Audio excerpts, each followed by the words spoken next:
Personne n'a vraiment envie d'avoir affaire aux forces de police, mais cela va forcément vous arriver à un moment ou un autre, même si vous n'avez enfreint aucune loi. Dans cette vidéo, nous allons vous expliquer quelques-unes des astuces que les policiers utilisent pour augmenter leurs chances de vous épingler, ainsi que quelques petits stratagèmes pour vous sortir d'affaire. Voici 15 choses que les policiers ne veulent surtout pas que vous sachiez.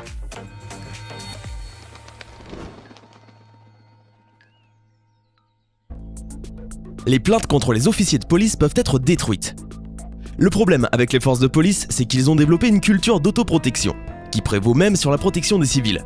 Quand les hackers ont réussi à accéder au site internet du plus grand syndicat de police américain en 2016, ils ont découvert des informations plutôt gênantes. Il existe dans certains endroits des garanties que toutes les plaintes déposées contre des officiers par des civils seraient gardées secrètes, de manière à ne pas éclabousser la carrière ou la réputation de l'officier en question. Dans d'autres cas, les plaintes seraient purement et simplement détruites. Les policiers glanent des informations. Vous venez de vous arrêter sur le bord de la route, l'officier de police vous demande votre permis de conduire et votre carte grise, et vous le lui donnez. Dites-vous que toute conversation qui a lieu ensuite est potentiellement une tentative pour récupérer des informations sous couvert de discussions informelles afin que vous ne vous méfiez pas. Tout ce que vous dites alors pourrait vous incriminer et être utilisé contre vous devant une cour, même si cela vous semble être une conversation normale. Vous ne devriez dire aux officiers que ce qu'ils vous demandent en donnant les réponses les plus courtes possibles. Cela ne veut pas dire que vous devez être impoli, seulement que vous devez vous contenter de répondre aux questions posées qui sont en lien avec le contrôle routier lui-même. Vous n'avez pas à répondre à quelque autre question que ce soit. S'ils essaient de mener la conversation vers un autre sujet, essayez juste de demander poliment ce qu'il va arriver quant à vos infractions alléguées. Des attaches en plastique qui font office de chaîne à neige. Sur une note relativement différente, alors que l'hiver commence, n'oublions pas qu'il n'est pas toujours pratique de rouler sur des routes enneigées. Selon où vous vous faites arrêter à cause de vos chaînes à neige, cela peut être pris très au sérieux et vous pourriez bien dire adieu à vos vacances au ski. Vous pourriez même écoper d'une amende qui aidera au financement des forces de l'ordre. Mais outre la loi, conduire par temps de neige est dangereux et personne n'aime avoir des accidents de la route, même si cela n'implique pas la police. Récemment à Truckee, en Californie, les policiers ont fait arrêter sur le bord de la route une voiture qu'ils pensaient ne pas être correctement équipée pour rouler sur la neige, car ils n'avaient pas vu les chaînes sur les roues. À leur grande surprise, ils virent que le conducteur avait complètement entouré ses pneus d'attaches en plastique. Alors qu'ils avaient d'abord pensé que c'était une idée tout simplement ridicule, c'était en réalité un véritable produit appelé Zip Grip Go. Ces attaches en plastique sont faites pour remplacer les chaînes à neige et coûtent 10 fois moins cher. Assurez-vous cependant, avant d'en acheter, que ce produit soit légal chez vous. Gardez votre sang-froid. Neil Franklin, un officier retraité des forces de police de la ville de Baltimore après 33 ans de carrière, a écrit à l'attention des civils un article dans lequel il explique que tous les civils devraient comprendre comment protéger leurs droits constitutionnels et prendre les bonnes décisions face aux représentants de la loi. Il dit penser que les principales informations quant à la façon d'interagir avec les autorités sont toujours majoritairement inaccessibles au grand public. Bien qu'au vu des polémiques récentes, c'est nécessaire maintenant plus que jamais. Son principal conseil pour avoir de bons rapports avec les policiers est de simplement rester aussi calme que possible. Avoir une mauvaise attitude mènera presque à tous les coups à une mauvaise situation. De la même manière, il dit que c'est quasiment toujours une mauvaise idée de toucher un policier, même amicalement ou pour rire. Mais si vous êtes du genre rebelle et que vous voulez embêter le flic qui vient de vous faire arrêter sur le bord de la route pour conduite en état d'ivresse alors que vous n'avez même pas bu, pourquoi ne pas garder une bouteille de bière dans le vide-poche et la décapsuler avec votre ceinture juste comme ça ? Bon d'accord, je ne vous conseille pas vraiment de faire ça, mais c'est quand même fou comme ces ceintures de sécurité ressemblent à des décapsuleurs. Les policiers ont légalement le droit de vous mentir.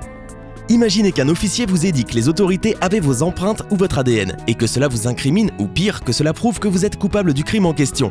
Ce n'est pas forcément la vérité. Les policiers ont légalement le droit de simplement vous mentir. Les laboratoires judiciaires du pays sont souvent surchargés. Il est donc peu probable qu'ils aient récupéré vos empreintes ou votre ADN sur la scène du crime au moment de votre interrogatoire si vous êtes arrêté pour un crime très récent. Du coup, si un policier vous ment, ne vous laissez surtout pas influencer et restez sur vos positions jusqu'au bout. Les policiers peuvent utiliser de faux tests. Les policiers ne sont pas seulement légalement autorisés à vous mentir, ils peuvent aussi utiliser de faux tests pour essayer de vous tromper. Dans l'affaire Mace, aux États-Unis en 2009, les policiers ont branché leur suspect à un faux détecteur de mensonges, en lui faisant croire qu'il était vrai.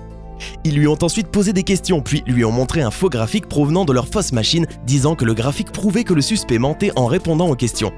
Le suspect finit par admettre qu'il avait été sur les lieux du crime et la cour estima que c'était une confession volontaire et recevable. Dans une autre histoire similaire, des policiers avaient nettoyé les mains d'un suspect avant d'utiliser un kit servant à identifier la cocaïne et qui changeait de couleur. Après que la couleur ait changé, ils dirent au suspect que c'était parce qu'il avait récemment utilisé une arme à feu et qu'il avait de la poudre sur ses mains. Les requêtes ne sont pas des ordres. Contrairement à ce que l'on croit, une requête faite par un officier de police n'est pas un ordre. Par exemple, vous n'êtes pas tenu de complètement ouvrir votre fenêtre à moins que l'ordre ne vous en soit donné.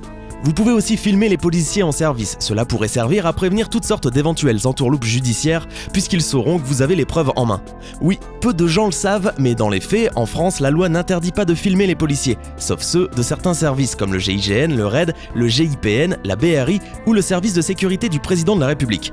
Vous n'êtes pas non plus obligé d'accepter une fouille à moins que le policier ait un mandat. Enfin, vous avez parfaitement le droit de demander si vous êtes en état d'arrestation ou si vous êtes libre de partir. Les policiers confisquent des objets pour se financer. Les confiscations civiles permettent aux policiers de récupérer de l'argent, des voitures ou même des maisons qu'ils suspectent d'être impliqués dans des activités criminelles. Au contraire des confiscations pénales, il n'est pas nécessaire que le propriétaire soit condamné, pas même accusé pour perdre son bien de manière permanente. Vous devez alors faire appel à un avocat pour prouver que votre propriété n'était pas impliquée dans quelque crime que ce soit, ou la police gardera tout simplement pour se faire de l'argent. Vous pouvez voir comment le système encourage les confiscations civiles. Tout le monde aime l'argent. Dans ce genre de cas, les procureurs essaient en général de vous dire que l'affaire n'est pas assez compliquée pour que vous n'engagiez un avocat. Mais ça vaut la peine, définitivement, et vous devez rester sur vos gardes. À moins que vous ne vouliez que votre propriété ne fasse partie du budget de la police de l'année prochaine. Comment se cacher de la police ? Voici probablement maintenant l'astuce la plus importante et utile de cette vidéo. Regardez cette séquence avec attention afin de n'en perdre aucun détail. Comme vous pouvez le voir, il suffit de toujours avoir avec vous un petit tuyau métallique flexible pour pouvoir l'utiliser comme déguisement de fortune si vous veniez à être coursé par les forces de l'ordre. Tant que vous êtes dans une zone urbaine ou industrielle et une fois votre déguisement en place, vous devenez presque invisible pour la police. Les commentateurs de la vidéo, vraisemblablement des criminels professionnels, décrivent cette technique unique comme impressionnante, discrète et absolument géniale. Avant de m'accuser d'aider les criminels, j'aimerais vous rappeler que la plupart d'entre eux ne sont pas assez intelligents pour utiliser cette technique avec succès. La perquisition. Ouvrez, c'est la police. Oui, et alors ? Comme pour la fouille sans commission rogatoire ou flagrant délit, les policiers n'ont pas le droit de perquisitionner chez vous sans votre accord. Mais la perquisition prévoit aussi d'autres contraintes. Elle doit être faite en votre présence ou en présence d'un témoin. Doit aussi être présent un officier de police judiciaire et la police ne peut en aucun cas commencer une perquisition entre 21 h et 6 h du matin, sauf dans les cas de criminalité organisée et de terrorisme. Il vous faut donc savoir que même en cas de tapage nocturne, la police n'a pas le droit de pénétrer dans votre domicile. Les fouilles de police. Même lors d'un contrôle d'identité dans les règles, les fouilles ne sont pas autorisées au-delà de la palpation dite de sécurité.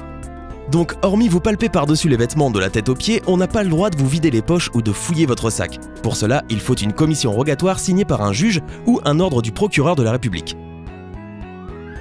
Obéir à la loi. Au final, le meilleur moyen de ne pas avoir de problème avec les forces de l'ordre est tout simplement de ne commettre aucun crime. Cela devrait vous aider à ne pas avoir de soucis, pas vrai? Eh bien, pas totalement. Vous avez sûrement déjà entendu dire que la fin de mois est le pire moment pour se balader en voiture, car les policiers ont des quotas de contraventions à remplir et qu'ils cherchent toutes les excuses possibles pour en distribuer autant que faire se peut avant la date limite. Bon, la vérité, c'est qu'officiellement les quotas de contravention sont illégaux et n'existent pas. Cependant, beaucoup d'officiers de police de par le monde ont avoué avoir subi des pressions dans leur département pour atteindre un certain niveau de performance. C'est un moyen de fournir des statistiques tangibles au public et aux dirigeants pour prouver qu'ils gardent bien les rues propres. Et ne nous voilons pas la face, les contraventions c'est de l'argent et quand il y a de l'argent en jeu, vous êtes sûr que beaucoup de gens peuvent devenir malhonnêtes. Connaître ses droits quand on est confronté aux forces de l'ordre est une part importante de la vie dans un pays libre. Mais notons aussi que ne pas commettre de crime est une part encore plus importante de la vie de quiconque veut rester libre et ne pas finir en prison. Le plus important étant de ne jamais sortir de chez vous sans un tuyau métallique suffisamment long afin de pouvoir rapidement vous déguiser et disparaître dans la nature. Alors, que pensez-vous de la police et de ses méthodes? Avez-vous des anecdotes? Dites-nous tout en commentaire. Hey, c'est tout pour aujourd'hui. Si vous avez aimé la vidéo, n'oubliez pas de la liker et de la partager avec vos amis. Et si vous êtes nouveau sur la chaîne, n'oubliez pas de vous abonner et d'activer la notification. Bye bye!